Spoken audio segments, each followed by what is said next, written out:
the holistic water policy for Seminole County. Thank you, Eliza. I'm Steve Riley with Jacobs Engineering, and we are currently developing a holistic water policy for Seminole County and doing that with the Environmental Services Department. The Board of County Commissioners established the development of a holistic water policy as one of its key strategic priorities, and it was primarily needed to address some of the water resources challenges that the county is currently facing. And those include a supply of a clean, economical, and dependable water supply to meet current and future demands of the residents and businesses within the county. Changing how the county views, values, and manages water resources in the interest of protecting the natural resource and the county's brand as Florida's natural choice. And also, one of the more innovative approaches here is to view all the water as one water under an umbrella, as water is a resource that can serve multiple purposes, and the sources available to us within the county include drinking water, storm water, reclaimed water, groundwater, surface water, and wastewater. And we intend to look at all those in an integrated manner and hopefully develop some solutions and some projects that can use all of these sources and achieve multiple objectives for the county moving forward. So this is a work in progress, like most of the other projects you've seen here today. And at this point, we've developed some of the key components of that. And at a high level, it starts with the principles, moving into more detail with policies, and then eventually projects and programs to actually implement those ideas and concepts. And of course, all these need to be supported by the residents and the people who do business within Seminole County. So at the high level, we have the principles, and those include that all water has value, all the water challenges that the county is facing are interconnected, and the projects and programs that we develop as part of this project need to be environmentally sustainable, resilient, and inclusive and equitable. Going down to the next level are the policies, and these are going to lead to the successful implementation of projects and programs, both near-term and long-term. And then the next level of specificity is the development of projects and programs to actually implement those concepts and make them happen. And lastly are the people. People are the residents and businesses within the county that need to support these projects and also will help and be responsible for their implementation. So at this point, we are in the phase of this project where we are developing some projects and programs that will be subjected to more detailed evaluation, and I'll now have Dan Rutland with Jacobs discuss some of those. All right, thank you, Steve. So as part of this project, we've established a few criteria for project program selection. And this includes the prioritization of public health, the protection of and preservation of water resources, and regional coordination between Seminole County and its stakeholders. So for the protection of public health, we have projects like sewer collection replacement, repair, and rehabilitation, as well as the implementation of water utility projects to maintain level of service, which includes projects to support regulatory compliance, capacity expansions, and security of drinking water supply. For the protection and preservation of water resources, Seminole County can continue to reduce nutrients to its surface water bodies. For this, Seminole County can implement projects like septic to sewer conversions, fertilizer ordinances, which already exist in some capacity, blue-green stormwater infrastructure, things like rain gardens, stormwater or rainwater harvesting, and natural lands preservation and restoration projects for the Wekiva and Lake Jessup.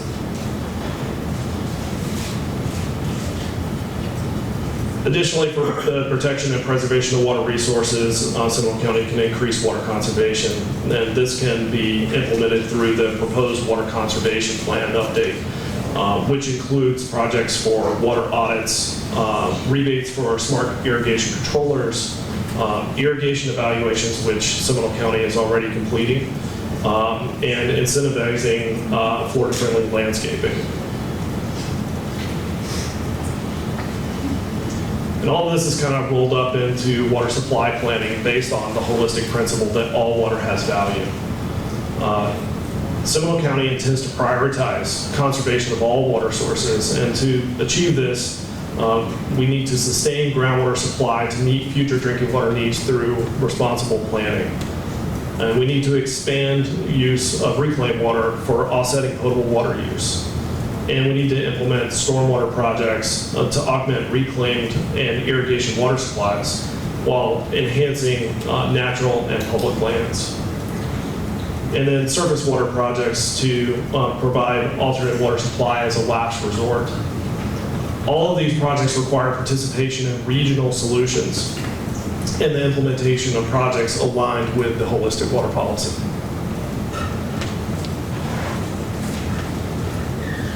Thanks, Dan. So with this being a project in progress, we are just starting the evaluation phase. There will be opportunities later in the project for public input. But as we move into this project, we know that the main priorities are going to be the reduction of nutrients entering surface water bodies, the importance of water conservation, and of course the need to sustain or develop a sustainable drinking water supply for the county moving forward to meet its increasing demands. So with that,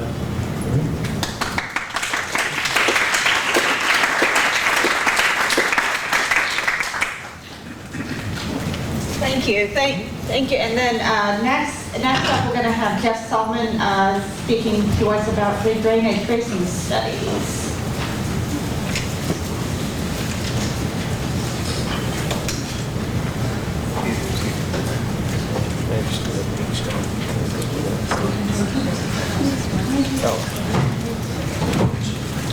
Hi, my name is Jeff Sloman. I'm with the Department of Public Works Engineering Division, and I'm going to talk a little bit about the basins of Seminole County and the basin studies that are underway. First, I want to talk about what's the purpose of a drainage basin study, and there's actually a number of reasons we do these.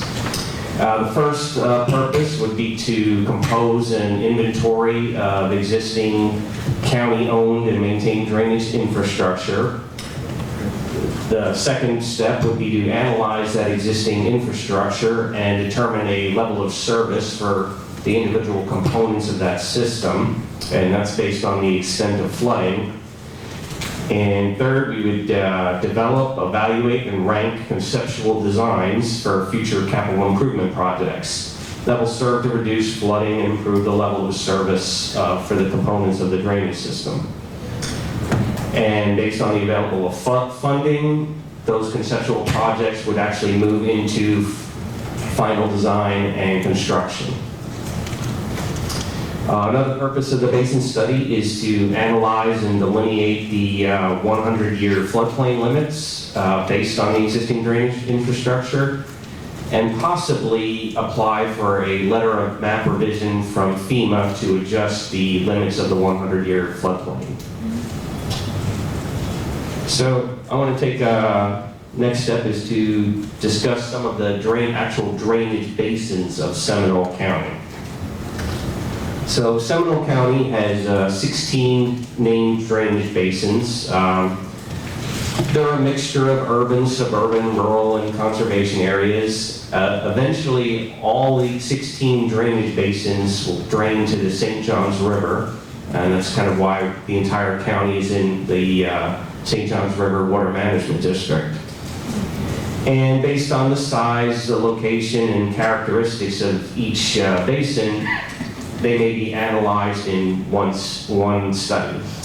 And before I go to the next slide, the county has done basin studies in the past, but Most of those studies were done in the late 1990s and early 2000s, so those studies are not really applicable anymore. They're kind of obsolete. So I'm going to talk a little bit about first the studies that the county has recently completed in the last year or so. So the first basin is the Midway Basin in the northern part of the county. It's about 8.5 square miles, including its portion of Lake Monroe. As I said, it's located in the northern portion of the county. It includes the eastern portion of the city of Sanford and an extreme northwest portion of Orlando Sanford Airport. This basin study was completed in the middle of 2021, and we have identified a number of conceptual projects that we're currently moving forward with final design and will eventually go to construction. The next basin, completed basin study, is the Lake Harney Basin. This one is about 24 square miles, including the water area of Lake Harney. It's located in the eastern portion of Seminole County. It's made up entirely of unincorporated Seminole County area. And this one also, we've identified some conceptual projects that are now moving forward with final design, permitting, and will eventually go to construction. Okay. Next, I'm going to talk about some of the studies that are currently ongoing. And we have the Big Wekiva Basin, the Little Wekiva Basin, and the Yankee Lake Basin. These are all being done as one study. The total area is about 56 square miles, located in the northwestern and southwestern portions of Seminole County. They contain areas of unincorporated Seminole County and most of Altamont Springs and small portions of Longwood, Castleberry, and Lake Mary. This basin study is actually being managed by our Watershed Management Division, and it's expected to be done in the summer of 2023. Another study that's ongoing is the Lake Monroe Basin. That basin is about 18 square miles, that's not counting the portion of Lake Monroe. It's located in the northwestern portion of the county. It's composed of unincorporated Seminole County, city of Sanford, and the city of Lake Mary. This basin also contains a significant portion of Wekiva Parkway and Interstate 4 and State Road 417. And this basin study is being managed by Public Works, and we expect it to be done in the spring of 2023. The next study that's ongoing is for the Big Econ Basin and the Little Econ Basin. These are being analyzed as one study. The total area of the two basins, about 56 square miles. They're located in the southeastern portion of the county, primarily consist of unincorporated Seminole County and the city of Oviedo. This basin study is also being managed by the Public Works Division, and the study will also be done in about spring of 2023. Okay, next I'm going to talk about some studies that are upcoming that we basically intend to start a little later this year, probably in the fall of 2022. So we have the Howell Creek Basin, which is about 31 square miles, located in the southern portion of the county, composed of the unincorporated Seminole County and a good portion of the city of Winter Springs. State Road 417 runs through this basin. This basin is managed by the Seminole County Public Works Engineering Division.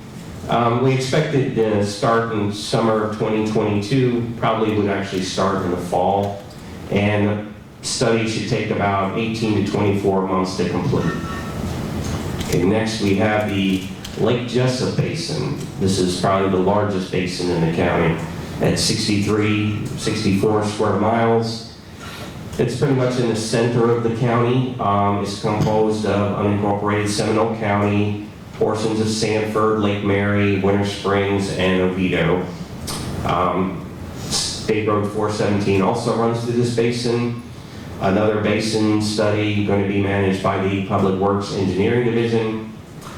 Expected to start, I know it says summer 2022, it's probably going to start in early fall, and also take about 18 to 24 months. Okay, the next study is the Soldiers Creek, G Creek, and Little Lake Howell Basins. These are all going to be done as one study. Total, they have an area about 35, 36 square miles. They're located in the center part of the county, mostly comprised of unincorporated Seminole County and portions of Longwood and Castleberry. Expected to start since summer, but probably fall of 2022, and another study duration of 18 to 24 months. You're kind of sensing a pattern about how long these takes. And just briefly, I'm going to talk a little bit about the remaining 3 basins that there's no current plans to study them right now, and just give you a brief explanation why. We have the Sanford Basin. This one primarily because there's very little in-county infrastructure in this basin. It's almost all comprised of City of Sanford's storm drainage. We have the St. John's Basin, which is basically almost all undeveloped land, and it's dominated by the landfill. And then lastly, we have Puzzle Lake, which is also a basin that's primarily comprised of forest and conservation easements and wilderness. And that's the end of my presentation. Thank you.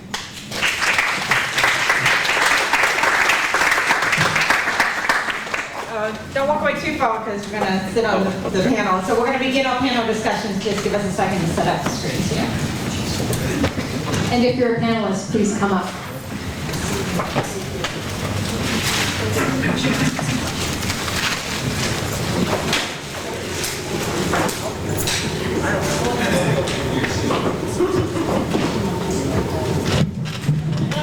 Oh, my name's spelled wrong.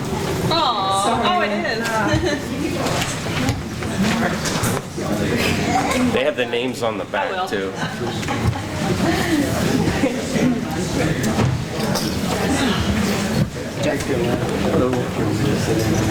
Oh, yes. Sure. Name tag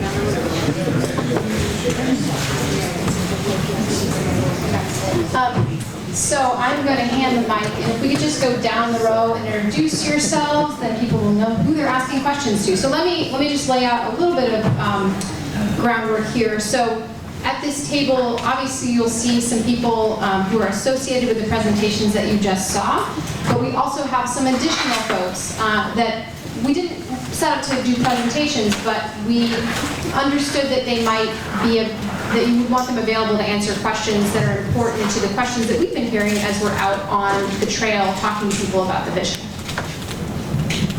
Kim Ornberg, Interim Director of Environmental Services Department at Seminole County. Sarah Hartog, Natural Resource Officer in Planning and Development. Jeff Sloman, Public Works Engineer. Thomas Calhoun, I'm in the Watershed Management Division. Jim Newby, Natural Lands Program Manager in Legal Services Department. All the bonds, solid waste, I'm stepping in back, so you're going to step away. So. With which department? Solid waste. So who has questions for anyone on the panel, including the last, related to the last 2 presentations?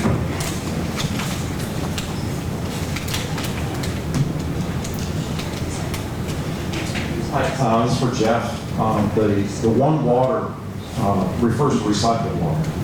I believe, is that my understanding? I'm sorry, could you? The one water that you referred to, is that a recycled type of? No, that's stormwater. Basically, it's the basin studies are to come up with projects to resolve flooding.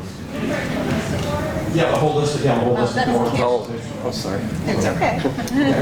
At the end, I think that a big part of our hope in the future is that water, through this holistic program, is going to save us all. And because it's a worldwide problem. But is that water basically stays in the same system we're going to be reusing. I mean, is that the idea behind that? We're going to capture and try to reuse a little bit more as drinking water? Yes, and the objective or the idea is that all water has value. We've kind of, historically compartmentalized our water. We have drinking water, we have stormwater, we have, wastewater, and stormwater. So bringing them all together and looking at it, that all water has value and that we reuse it in the best way possible and to conserve it as. I just want to make sure that I'm understanding this right. The concern that's out there is that the testing right now for PFSAs is non-existent. And that stuff stays in the water forever. And there's heavy metals and the nitrogen problems that we're having. I think it is. And if we go to something that's like this desalinization, that's very high energy and high cost to do that. And so that is just a huge concern that I don't see anybody addressing. It's kind of the elephant in the room that we're putting our faith and trust that these things are going to get done, and we're not even testing for any of these things in the county presently. There's plastic everywhere. Babies are being born with plastic in their blood right now. It's only going to get worse.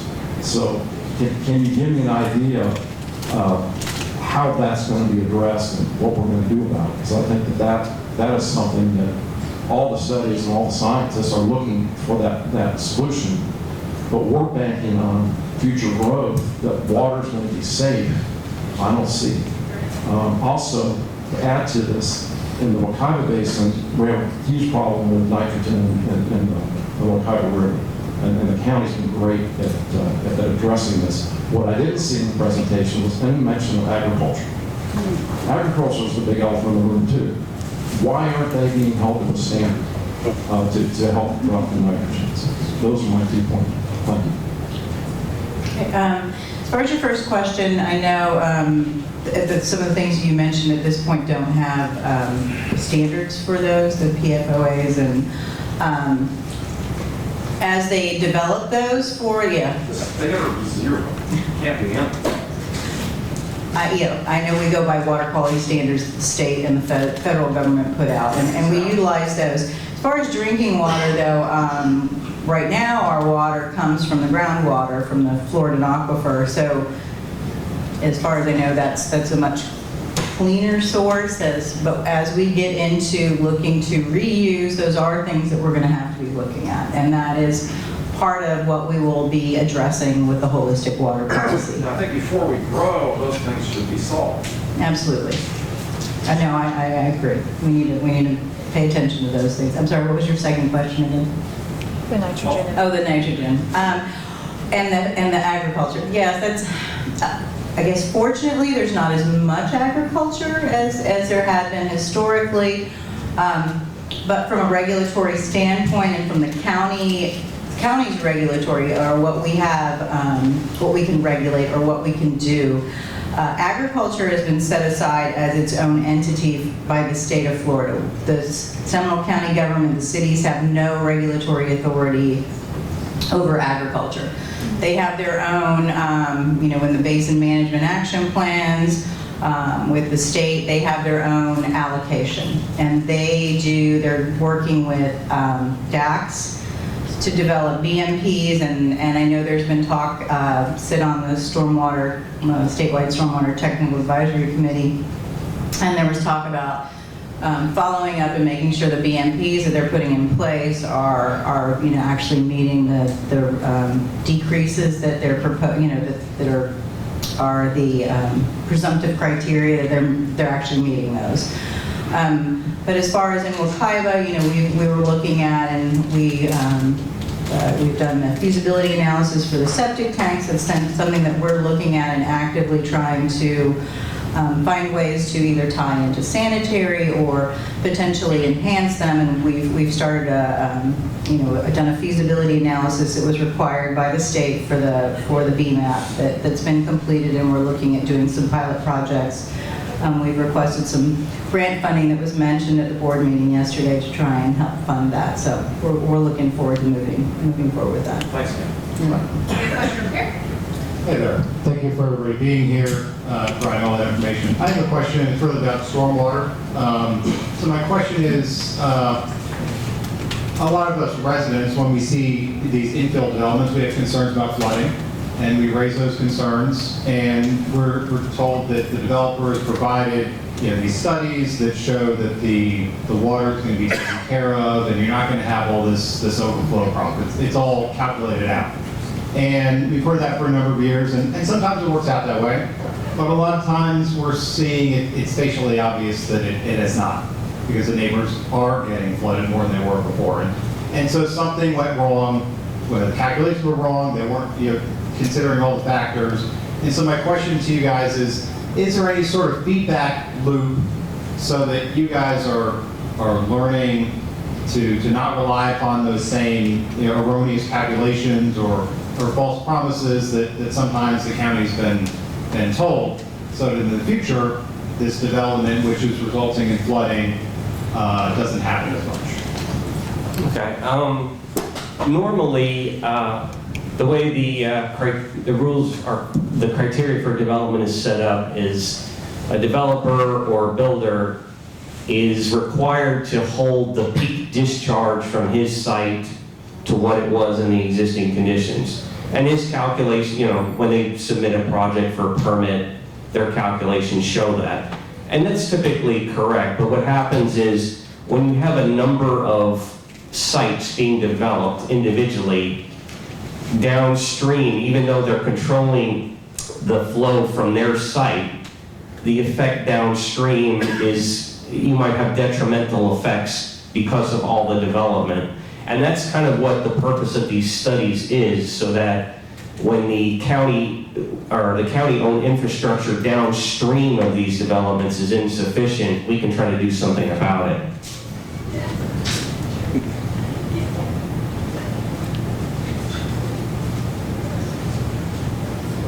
Thank you very much. And again, this might be for a later discussion, but sea level rise studies show that by 2050, Sanford's going to be flooding with every big tide because the tides are going to come up and it's going to disrupt the flow.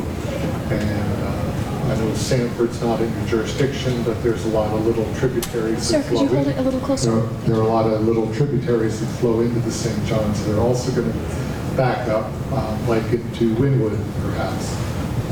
So I'm wondering whether any of your studies are going to consider that. The other question I wanted to ask about is low-impact development, whether that's allowed in the codes right now, whether it's promoted in the codes, and if somebody comes in with a development that uses low-impact development instead of the traditional, where you have to scrape the ground even and put your pipes in and put in your ponds in, whether the alternatives are embraced by the county or where they will be. The first part of your, to answer the first part of your question, we typically, the way the rules are set up now, I don't believe sea level rise is considered right now. I guess in the future, as the normal water level of the St. Johns River goes up, that's going to have to be considered in later development and later studies. And to answer the second part of your question, that's really more of a development, land development zoning kind of question. I believe that this county would encourage low impact development. Obviously, if a development is using turf block for their parking, they wouldn't need as much stormwater management. I don't know if anybody else. I'm not on the panel, but yes, we do encourage low impact design, and it is in the comprehensive plan, and we're looking at strengthening the land development code to encourage more low impact design.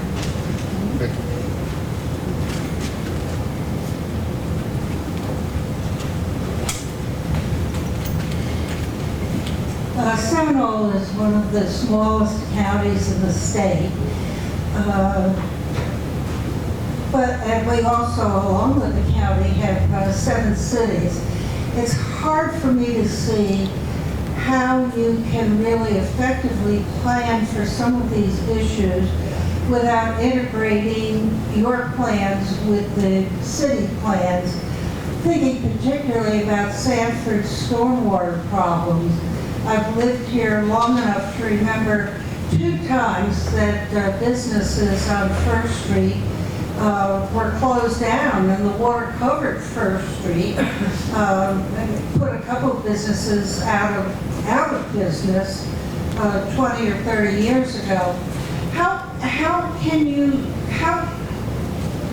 can this be addressed or integrated into the county's plans? And of course, there are 6 other cities besides Sanford. So how are you integrating this whole? This is a whole issue. Well, usually, say a drainage basin contains a city like Lake Mary that drains into the county infrastructure. That area is included in our analysis. Well, Inside the Lake Mary boundaries. yes. Now, we wouldn't come up with a conceptual project in the city of Lake Mary to their infrastructure to solve flooding. We can only really come up with projects for our own infrastructure. And let me also add to this, we are having a municipal roundtable at 4:15, so if you want to talk about that topic, I encourage you to stick around.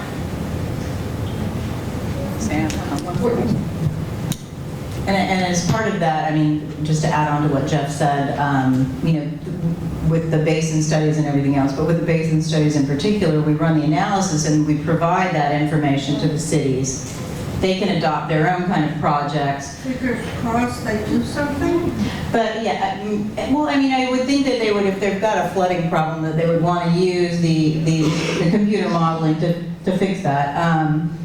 But as far as with the holistic water policy, as with the basin studies, we go out and we're going to be working with the cities, looking at what they're doing. Altamont's doing some innovative stuff, and if it's working, we're going to see if we can expand into it, or and get them on board. We've, over the years, with most of our environmental stuff, like with our fertilizer ordinance or other things, we involve them and we get them, get input from them and try to work with them. We do pretty well, I think, in general, as far as adopting things that they went on to. Most of the cities, I think, all but maybe one has adopted our fertilizer ordinance. So try to work with them all. Just to add something to what Kim said, we also do say a city, like what Kim said, they want to come up with their own project, but they don't have funding.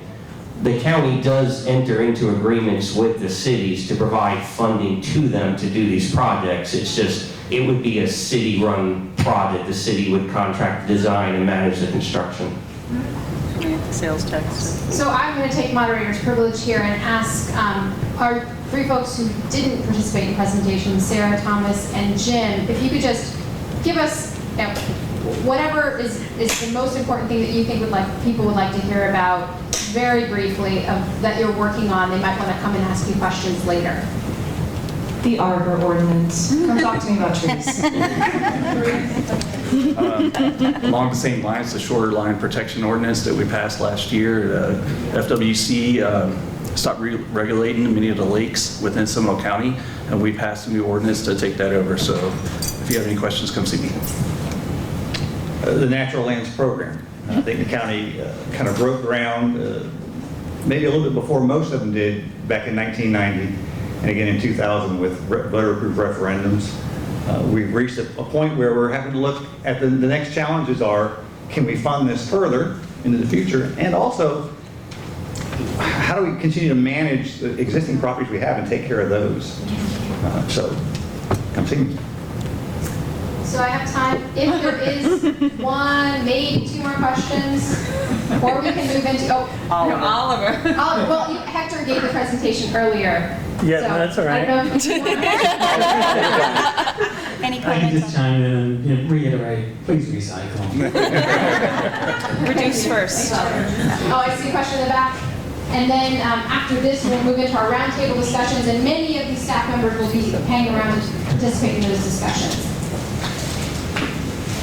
Good afternoon. So this is more in line with the solid waste category. Is there anyone talking anything about composting in Seminole County?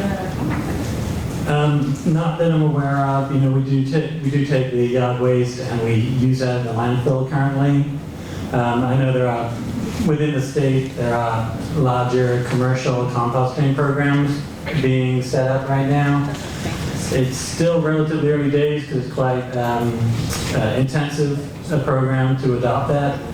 And as we currently are, that yard waste we're collecting is useful in the process we use. If you were here earlier and you saw Hector's presentation, that landfill is really a layer cake of trash and composted and mulched yard waste. So currently there's no plans for a composting program here, but we are keeping our eyes on places like Palm Bay that are just implementing programs like that and seeing where they go. So. Okay, this will be our last question. Actually, it's two questions, but they're pretty related. Number one, does the county get paid anything for the recyclables that we deliver to Brevard County for them to process? To be honest, that's above my pay grade. I'm not sure how the financing works on the recycling currently. So I can't answer that, but I could certainly collect your name later and get back to you then. Okay, and the second question is, with the electric generation at the landfill from the landfill gas, is that electricity used on site or is it sold to Florida Power and Light? That power is sold off-site, and there's a mutual agreement where the finances from that are split between the contractor and the county. But it is used off-site? Yes, it's fed back into the grid. Well, thank you so much to our panel. I hope, I know some of you are going to stay around. Sarah's going to be helping to moderate the environmental strategies table. I think the other folks will also be hanging around to work on our breakout sessions, but we could give a round of applause for our panel.